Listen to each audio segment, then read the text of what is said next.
A Green Country family is frustrated because they don't believe they are getting justice after their son was found dead 2 years ago. News on 6's Caitlin Deggs explains what Braden Collins' family hopes to see happen in the case. I sat down with Braden's family and they tell me all they want in this case is justice, but they're afraid they won't get it. Jenny Bump and Jonathan Collins are the parents of Braden Collins, who was found dead in a burned car near Tahlequah.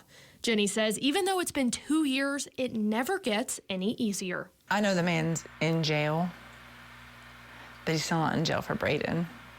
So it feels like justice really hasn't been there yet. We want justice.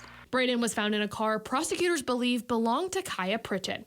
The medical examiner report shows Braden was killed by a gunshot wound to the back of the head, and then his body was burned. Pritchett is a member of the Cherokee Nation and is charged in federal court for having a gun as a felon. But Jenny doesn't think that's enough. You go through, the days where you have good days and you have bad days, but all the days you're thinking about the fact that this man is still not been charged for murdering your son. She says her son was a great person with a wonderful life ahead of him and hopes to keep his memory alive.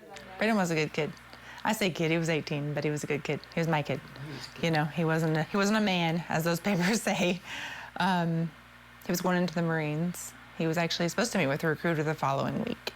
Jenny says if she could tell Braden one thing, she would say she loves him, and their family won't stop fighting for justice. My son was 18 years old, though, and had a whole life ahead of him, and he took that. So he shouldn't get to experience what my son can experience. In Muskogee, Caitlin Deggs, Oklahoma's Own, News on 6.